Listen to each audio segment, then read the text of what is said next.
Première détection en centre de formation. Alerte système. Analyse du joueur IMED. Statut non prêt. Non mais c'est une blague. Amélioration requise. Me regarde pas comme ça, hein. C'est pas moi le problème, c'est toi, hein. Bon, réfléchis. On est dans un jeu, il y a forcément un inventaire. Inventaire, boutique. Un bon équipement peut améliorer les performances du joueur. Attends, les Canaveral 900 full black d'Alexar? Là, il y a même pas débat.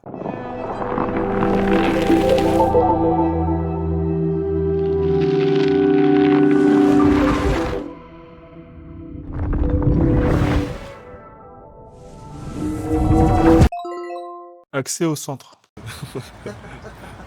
Là, elle rigole, mais on va voir s'il va rigoler encore après l'entraînement. Pour cette aventure, Decathlon devient l'équipementier officiel de la série The Prospect. Je ne sais pas vous, mais ces appuis ont déjà l'air plus stables. Il est temps de le voir balle en main. Là, on est dans le centre de formation de Denain, et ce que vous voyez, c'est le premier entraînement du matin. On commence par l'échauffement, et ça, c'est important.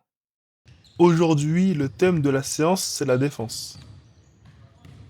Ici, on ne montre pas que les belles actions, on montre le vrai recrutement. Tu peux rater un tir, mais ce qui compte, c'est ce que tu fais juste après. Et lui, après l'échec, il fait une grosse défense et une très bonne attaque. Là, on a eu le droit à la visite du centre de formation. On nous a expliqué que le lycée se trouvait juste en face du gymnase. Tout est pensé pour la progression des joueurs. Ensuite, direction le vestiaire des pros. Voilà. Un jour, peut-être que tu l'intégreras, ou pas. Bienvenue dans le vrai monde du haut niveau. Puis là, on a visité la salle de sport. Voilà, c'est mon bureau. Donc, t'as administrateur, moi, prépa physique, coach 18, coach 21. Tous les trimestres, on fait un bilan sportif et scolaire. Parce que ce qui est bien, c'est que donc, du coup, on a le lycée qui est là. Imed est le premier arrivé. Il a déjà la mentalité d'un pro. On commence le deuxième entraînement individuel et cette fois, c'est plus spécifique pour les extérieurs. Exercice technique détecté. Il doit garder le contrôle du dribble d'une main tout en récupérant une deuxième balle lancée par le coach avec l'autre. Mais honnêtement, ce n'est pas un exercice facile. Il a raté. À force de le suivre, vous commencez à le connaître. Et j'en suis sûr d'une chose. Au fond de vous, vous avez envie qu'il réussisse. Silence, tout se joue maintenant. Ah, il a réussi. Le plus impressionnant, c'est qu'il donne l'impression que c'est facile. Bon, allez, c'est parti pour le troisième entraînement de la journée. Et comme toujours, on commence par l'échauffement.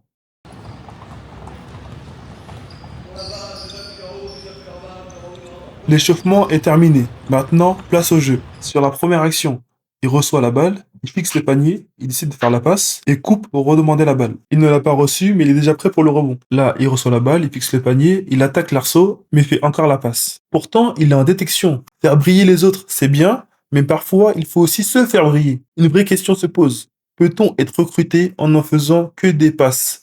Moi, je dis toujours aux joueurs que j'accompagne, ne t'invente pas un rôle. Si tu es un défenseur, défends. Si tu es un passeur, fais jouer. Et si tu es un scoreur, marque. Aujourd'hui, on a vu une chose. Imed, c'est un bon passeur et un bon défenseur. Mais est-ce que c'est suffisant pour rentrer en centre? On va le découvrir bientôt. Donc bonjour, Nils, entraîneur sur le centre de formation de Denain-Voltaire, donc en responsabilité des U18 et également assistant sur le groupe Espoir. Première question. Qu'est-ce que vous regardez en premier chez un basketteur? Alors moi, ce qui est prioritaire, c'est sa capacité à être dans l'engagement, chaque fois qu'il est sur le terrain, dans toutes les situations qu'il va pouvoir rencontrer, des deux côtés du terrain, défensivement, offensivement. Deuxième question. Est-ce qu'un CV et une vidéo, c'est important pour être recruté? Aujourd'hui, ça semble essentiel. Les clubs ne pourront pas avoir de la visibilité sans ces deux outils. Voilà, donc c'est central pour engager une poursuite, en tout cas au sein de n'importe quelle structure. Sauf si le profil est connu et par des intermédiaires, voilà, on arrive à identifier un petit peu la potentialité, l'opérationnalité d'un joueur. Qu'est-ce qui élimine un joueur du processus du recrutement? Alors, ce qui élimine directement un joueur, je pourrais pas dire qu'il y ait un élément. Nous, aujourd'hui, on a des besoins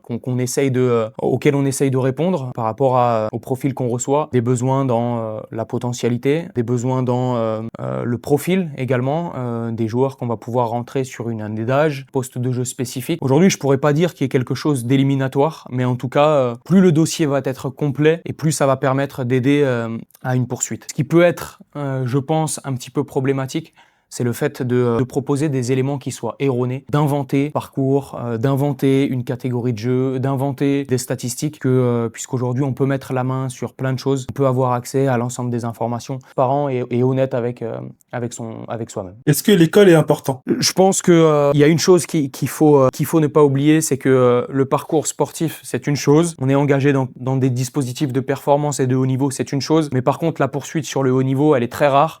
Et aujourd'hui, elle est uniquement disponible pour un nombre minoritaire de joueurs. Un conseil que je pourrais vous donner, c'est bien sûr de s'accrocher à un projet sportif, mais qui doit être obligatoirement lié à la dimension scolaire. La quasi-totalité des structures aujourd'hui, elles regardent le volet scolaire. Donc si on pense qu'on peut faire que du basket, c'est se tromper. Voilà. Donc un conseil, c'est vraiment toujours alimenter cette dynamique éducative et vraiment ne pas oublier que même si on fait une carrière de haut niveau, à l'issue, il y a autre chose. C'est sans bagage scolaire, sans bagage universitaire, il sera trop compliqué d'avoir une poursuite, j'ai envie de dire, paisible dans une vie active. Mission terminée. Débriefing du joueur. Comment s'est passé ton jour 1 en centre de formation? Franchement, ça va. Ça a été intense. Ça a été bien comme j'imaginais. J'imaginais un peu plus intense.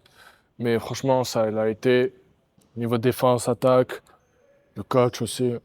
Tout était carré. Tu penses que tu aurais pu mieux faire? Ouais, je pense, j'aurais pu me faire, mais c'est pas grave, je vais me rattraper sur les prochaines. Parlons-en dans la prochaine. Dans le prochain épisode, on va découvrir le centre de formation de Blois. Si t'es déjà arrivé jusqu'ici, t'es déjà dans l'aventure. Abonne-toi, la suite arrive.